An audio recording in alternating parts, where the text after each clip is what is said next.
Welcome to another episode of Mental Wellness Insights. Today we have a young lady, Masy, who has gone through some issues in life, and her story is, we are telling her story to encourage somebody who probably is going through an issue, probably could be even a lesser issue than hers, and yet you are thinking that you have reached the end. Welcome, Masy. Thank you for joining us for this episode. You will introduce yourself, and then we start off. Hello, everyone. As you've heard, I am Masy. I am a professional teacher, and I'm grateful for being invited here. So we'll share my story, my life story in conquering a disease, a rare one, which most of you maybe read about it or heard about it somewhere, but I experienced it. In life, when you are healthy, you should always thank God, and when you are also sick, you should always thank God, because He works miracles. And I'm a living miracle, a testimony by itself. So my disease, or my being unwell, started in around 2022. That was in August. I was on duty as just a normal day. I left my house as always, went to work, and I was good. So when I was there at around 10, I felt a sharp pain in my tummy. I couldn't stand, I couldn't walk, I couldn't even do anything. So my colleague was there with me and was like, what is wrong? I told her, I am in so much pain. So she told me, just sit down, then you ask for permission so that you can go to the hospital. So I left, went to the hospital. I called a boda guy, so he took me to the hospital.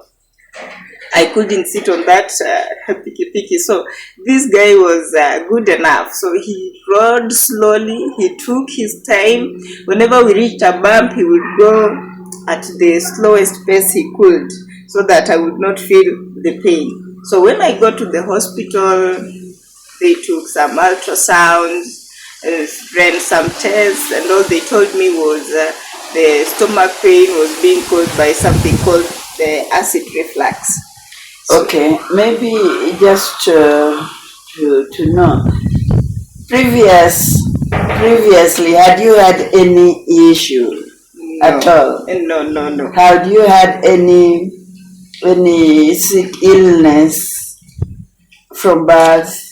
How was your life before that day? I am healthy, blood group O's, positive, are always healthy.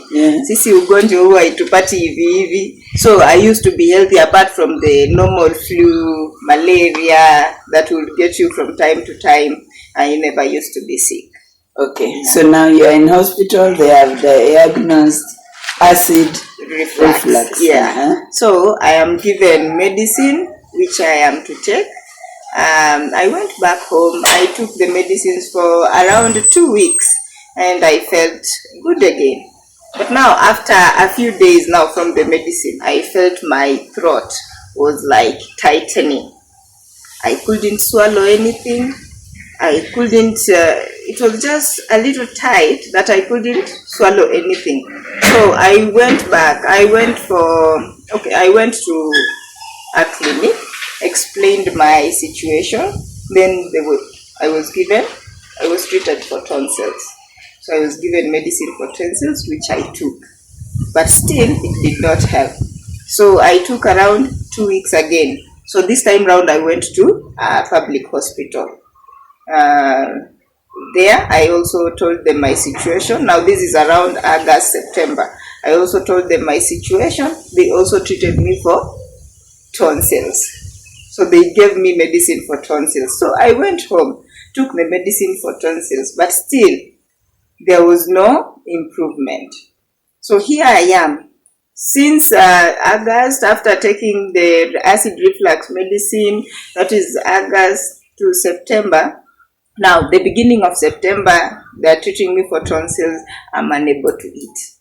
I'm unable to swallow anything, not even water, not even porridge, not even tea. I couldn't take any liquid. I couldn't take any solid food. But I used to go to work, you know. How are you surviving without taking liquids or anything and still having energy to go to school? You know, okay, that perception that I will get well kept me going. Because I was like, okay, if it is tonsils, then it is treatable. So, and I was, I had eaten a lot, so I had a lot. I was so healthy. I had a lot of, that healthy fat.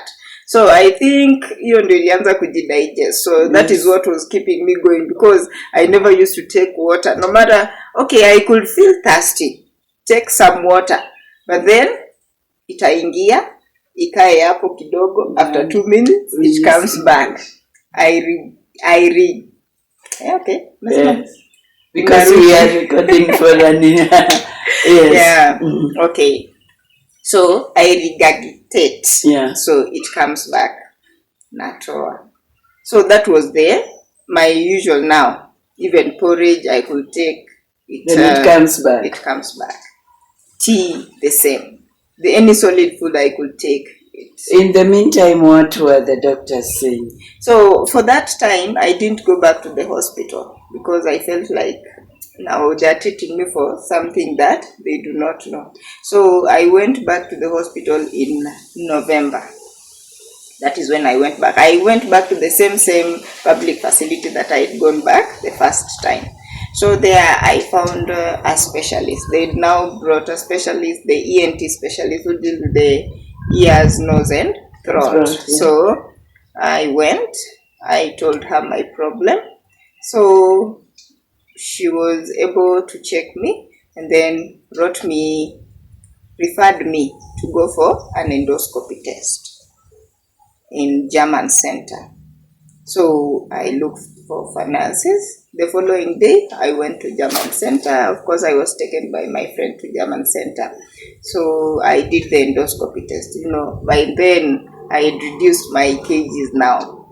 So I went to German Center, took the endoscopy test. Of course, when she told me about endoscopy, I started crying when I was on my way back home. You thought it was? I thought it was something very big, something that I've never heard of. So it is my first time to hear about this thing. So I called my friend. So on my way, I was talking to her and I'm crying. So I couldn't hold back my tears. So on the phone, she was consoling me, telling me just make your way to where I am and all that. So I walked to where she was. So when I reached there, I broke down completely. I cried. Then she told me, don't worry, I will take you to the hospital tomorrow and then we'll find out what the problem is. So in me, I was like, maybe I have throat cancer, maybe stomach cancer or something like that. But then I told myself, let me not jump into conclusions. So the following day we went to German Center. I did the endoscopy test and the results were I had chronic gastritis. So on the results sheet, they had written chronic gastritis, but at the end they had indicated Achalasia Cardia from whatever I read from the pictures now. So I was like, what is this? Achalasia Cardia. So I told myself no, because we went on a Saturday and I was to report back on Tuesday to the hospital. So I told myself, no, I'll take to the doctor and she'll be able to explain to me what the term means. So I went back that Tuesday. She observed me, took note of my test, then she prescribed a medicine for me for gastritis. So when I asked about the Achalasia Cardia, what it means, she didn't explain it to me. She just told me the gastritis is the one which is causing the blockage in my food pipe. So I said it's okay. So she prescribed for me a kit. The kit was to be taken for 7 days. Then after 7 days, I would go back to her. So I asked her, is there no injection for this medicine? Because I can't swallow anything. Yeah. So she told me, no, you have to try your best so that you can swallow the medicine. So I went, bought the medicine, went back with it to my house. So I started thinking of ways of how I'm going to take this medicine. Because I was supposed to take it after meals, and still after meals I cannot eat. What meal am I going to take so that I can be able to take this medicine? So it was the kit had 7 boxes inside, and one box has 4 pills. It had a capsule, the tablets, and all that, and they were big. So I was like, okay, these medicines are so big and I can't swallow anything. What am I going to do? But I told myself, you are going to do it. So I used to try. I cooked tea.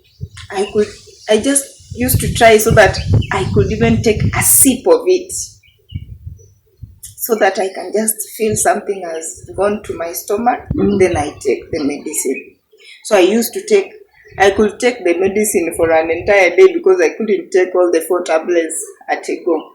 So I would take one, it gets stuck, it comes back, I pick it up, I take it back, until that time when I feel now it's at least it has gone down the stomach to the stomach. So that's how I used to take the medicine for those 7 days. You succeeded in taking? I did.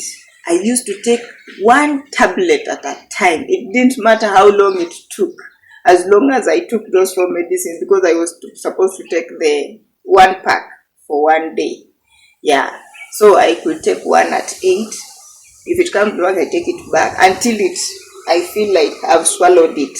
That is when I'll take the second pill. So I used to do like that. So I used to take the pill, and then I take some again. Because I couldn't even take a cup of milk. So I just used to buy a packet of milk and have it in the house so that I can be able to swallow. After swallowing the medicine, I could just take a sip of the milk like that. So that's how I survived for the 7 days. Then I went back again. She prescribed for me again the same medicine.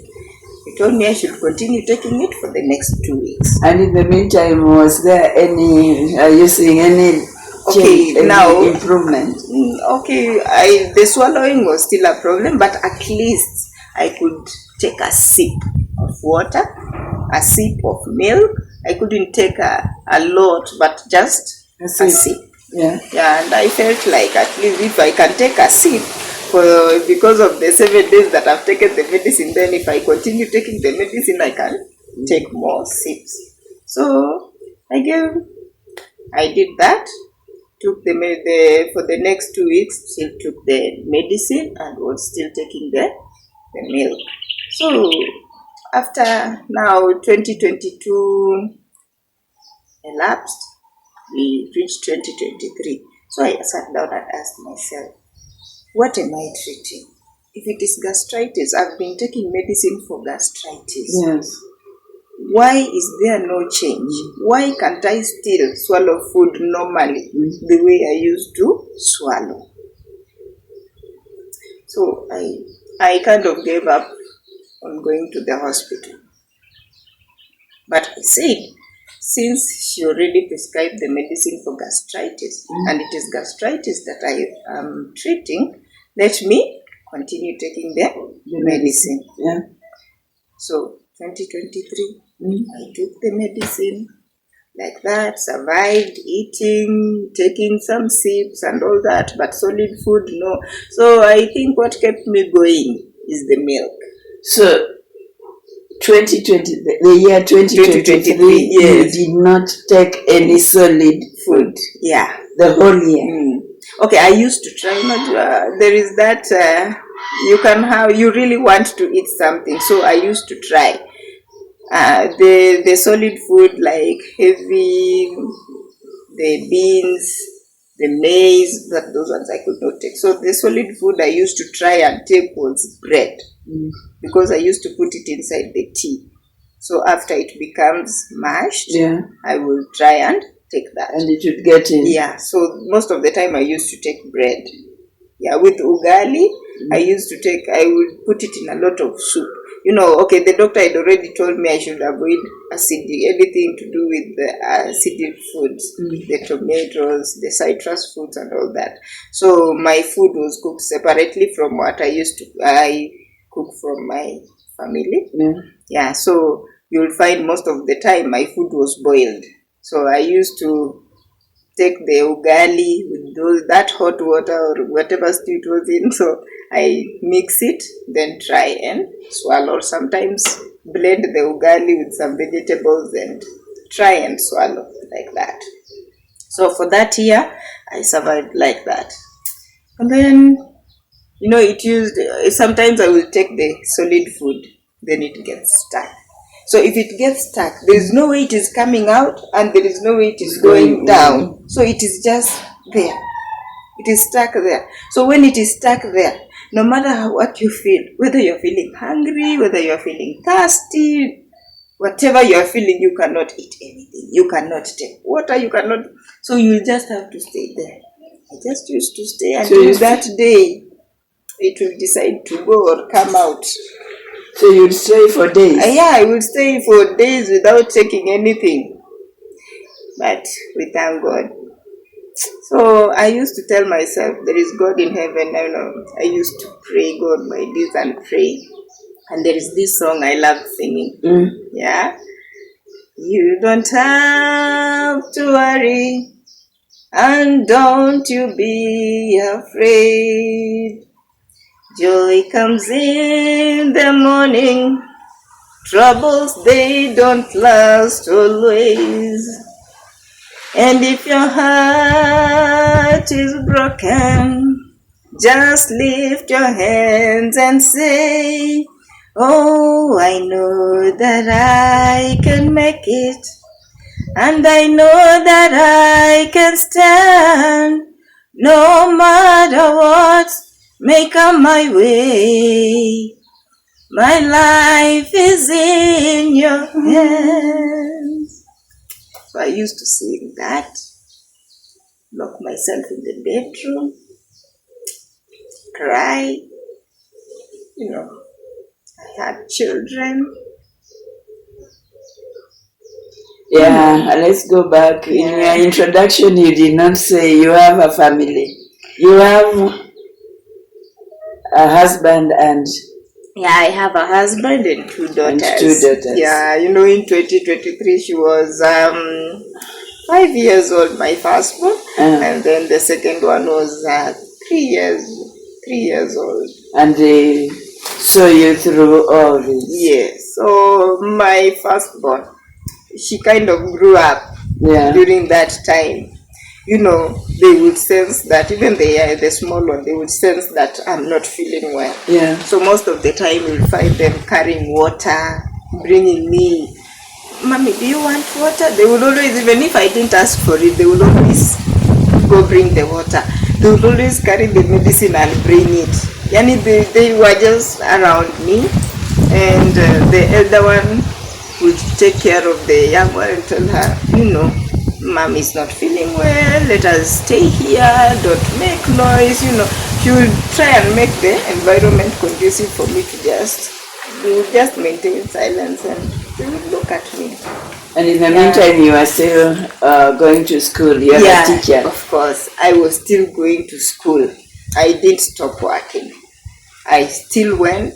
I woke up very early in the morning, prepared them, we go to the same school. So we went to school together, came back in the evening together. So most of the time, when you don't eat food and you have the gastritis, the acid builds up.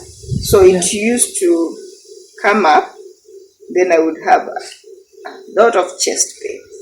So my chest would pain that I would not sleep. I cannot lie down. The pain was just too much. And whenever that started, even my spouse could not sleep.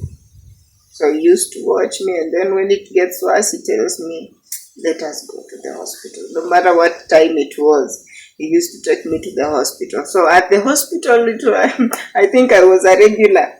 So whenever they used to see me, they knew this one. So they would just, there's a drip, there's a medicine they used to put in my vein. So after they put that medicine in my vein for about 30 minutes to 1 hour, then I'll go back feeling better. Yeah. So that's how we survived. And that it was kind of frequent. It used to come frequently because I never used to, the food wasn't enough for the digestion to take place. So 2023,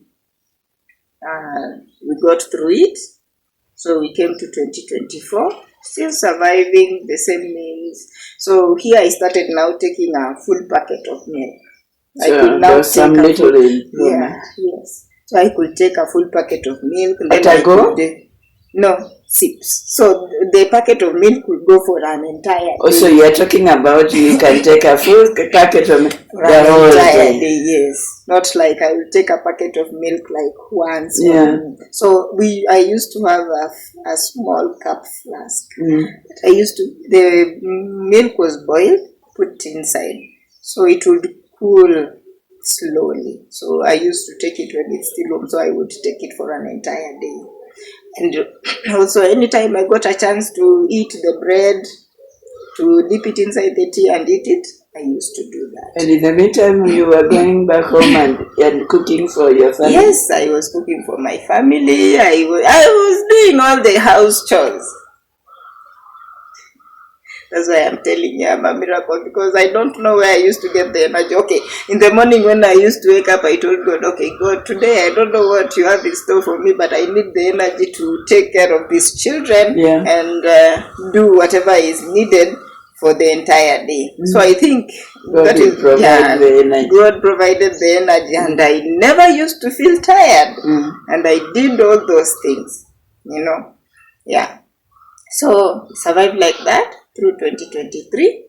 Then we came to 2024, the same. So I was in the hospital in and out. Yeah. So in 2023, I had my first surgery, but that one is unrelated to the disease. Yeah, I had the disease. So that one came. It was in July. So we were at school as always. We are now in the field playing and all that. So I feel like going to the washroom. I go, then come back. I have the stomach pains again. It was so painful. I couldn't stand. So my colleagues held me. Then the school provided a vehicle for me, and I was taken to the hospital. They ran tests and all that, and they found I had ectopic pregnancy. So on top of all the disease and not eating and all that, I had ectopic. When we went to the doctor, the doctor was like, "You are pregnant." I asked her, "Why are you telling me I'm pregnant? And I'm using family plan, the contraceptives. Why are you telling me I'm pregnant? Where did the pregnancy come from? And I've been seeing my periods like always." So she sat me down, started explaining to me. I told her, no, maybe, you see, you did ultrasound, but the ultrasound was not able to see the fetus. So which test told you that I'm pregnant?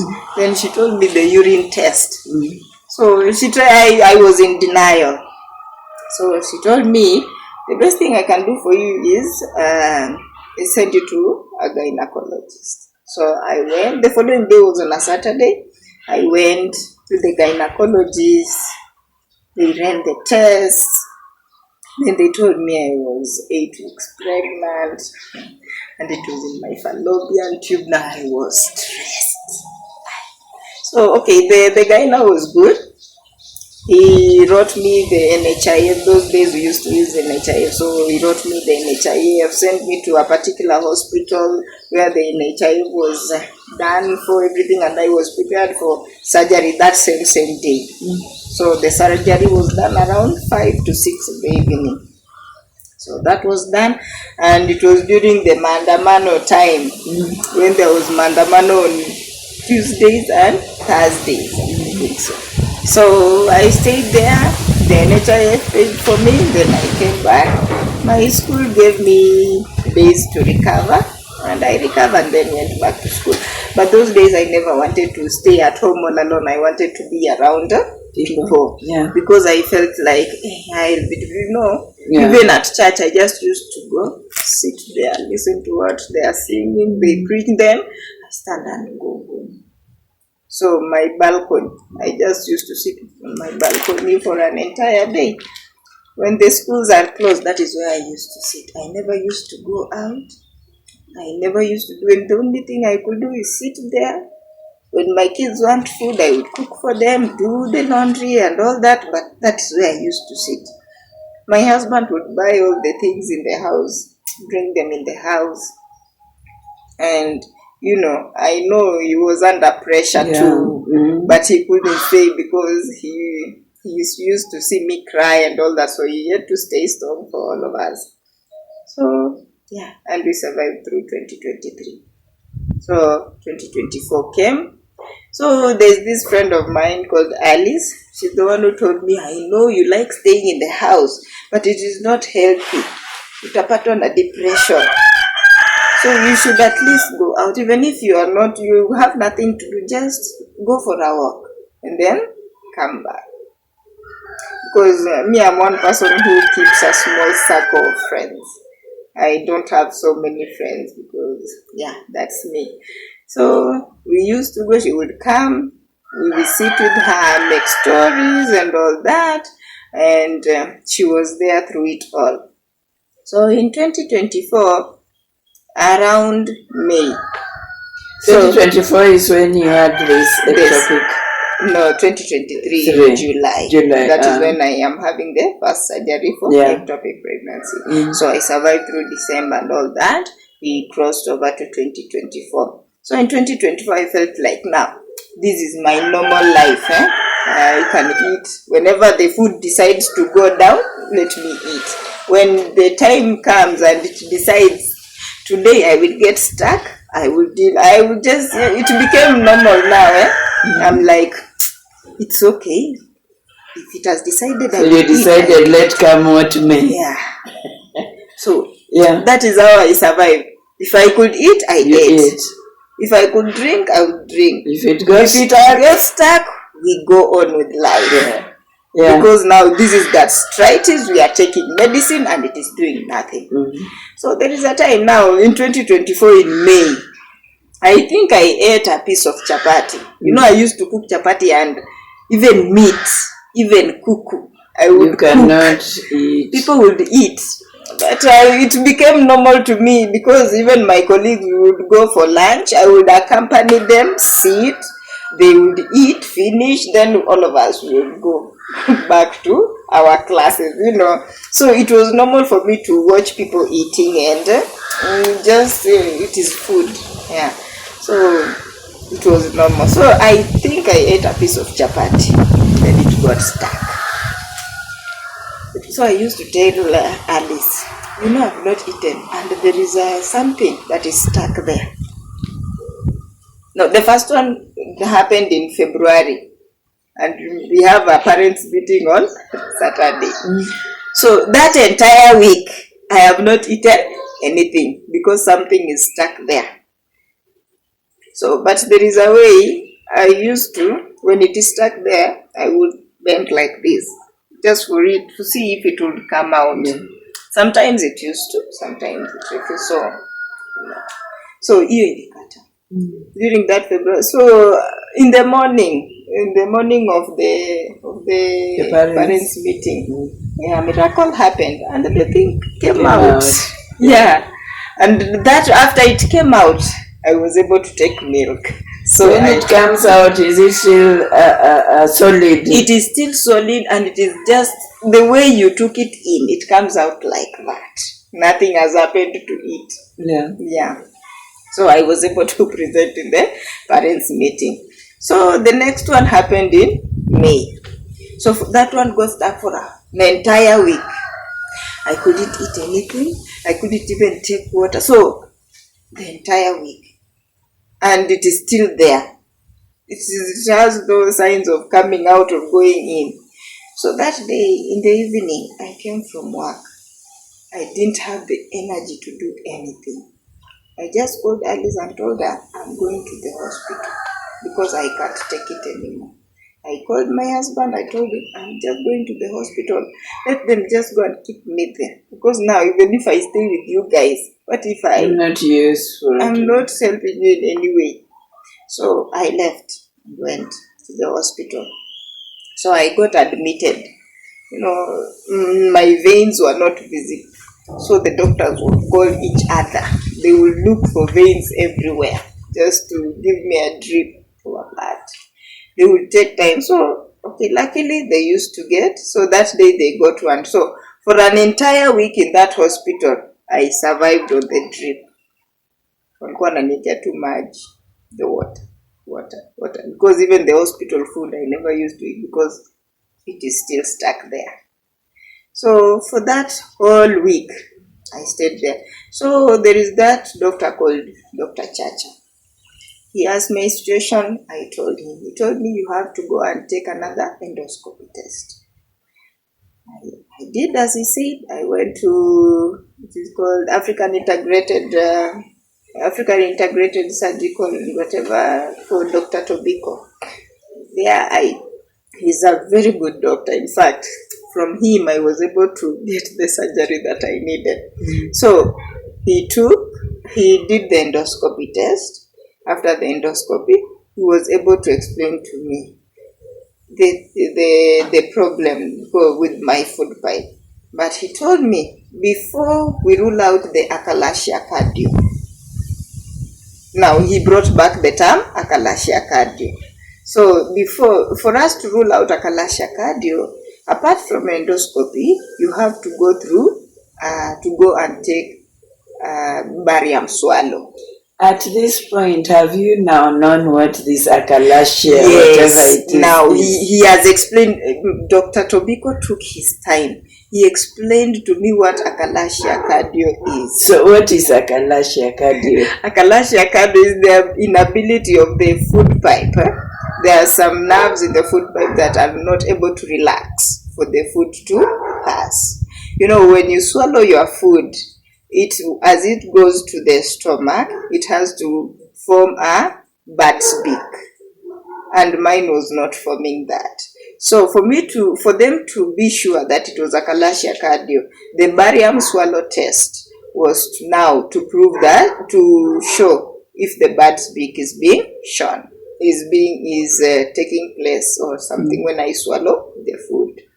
So he told me to go for the barium swallow. That is after the endoscopy. So I went back to Dr. Chacha, who referred me to Kenyatta Hospital in Nairobi. So I went to Kenyatta.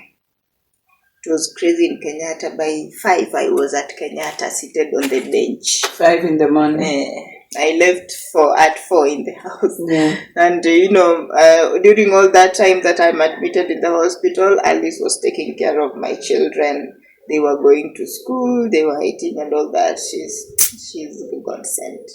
Yeah. So she was taking care of my children. So at 4, I left at 4, I reached town at 5. So by 5, I was seated on the bench in Kenyatta. Yeah. So I sat there because they told me to go and see a specialist, the gynecologist, something like that. That name. Yes, that one. So I was supposed to go and see that specialist. So I stayed in Kenyatta. They came at 8. They told me now the specialist cannot be seen that day. They booked me a clinic. That is in now mid-May. They booked me a clinic in July. That is when I'm supposed to go and see a specialist. After 2 months? Yes. I told myself, will those 2 months before I'm able to see the specialist. So I returned home. Okay, after I left Kenyatta, I booked that clinic. So I was still hopeful that I'll see the specialist. Yeah. So I went to German Center, did the barium swallow X-ray. After I got the results, I came back and took them to Dr. Tobiko. Now, Dr. Tobiko told me you have Achalasia Cardia, and the only way to repair that is through surgery. So I asked him, what is the cause of this disease? He told me there is no medical explanation of the cause of the disease. Maybe just some nerves have refused, some nerves. And there was no explanation. Nobody could tell me what causes the disease. So I took to him. He told me, now you have to go through surgery. And the surgery you have to have 350 to 400,000 for you to be able to get the surgery. So he told me the two ways of surgeries. We have helamyotomy, and the other one is poem. That one there is no cutting. The poem one, there is no external cutting, but for the helamyotomy, there is the external cutting on the lower abdomen for them to be able to cut open the part of the food pipe that cannot be able to relax so that the food can pass. So when I heard about the amount, 350,000 to 400,000, he also told me about the complications. The amount is higher because of the complications that may occur after surgery, difficulties in breathing, maybe water in the lungs and all that, So I told God, what am I going to do? So I didn't even want to have the surgery because they told me the complications. But then again, on the other side, I must have the surgery because without that, there is no way I will continue living like that. Yeah. So I decided, okay, we'll try and raise the funds anyhow or somehow. So after 2 days, they told me, since Kenyatta, you are not able to see the specialist, go to Doctor's Plaza. That is a private wing in Kenyatta Hospital. Yeah. So there was a doctor who was able to connect me now to the doctor who deals with my problem. That is, I was sent to Dr. Omulo in Kenyatta. So I went to Doctor's Plaza in Kenyatta. I explained to Dr. Omulo. After he saw my barium swallow and everything, he was able to book me for surgery in Nairobi West. So the NHIF had to approve, but the NHIF does not approve the whole amount. They only pay a partial part of it, then the rest you have to raise it by yourself. So I went there, submitted my documents at Nairobi West, then they queued me for the NHIF. So they told me, you go back home, wait for the NHIF to approve. After the NHIF has approved, the amount they'll pay for you, the remaining amount, you will have to pay it by yourself.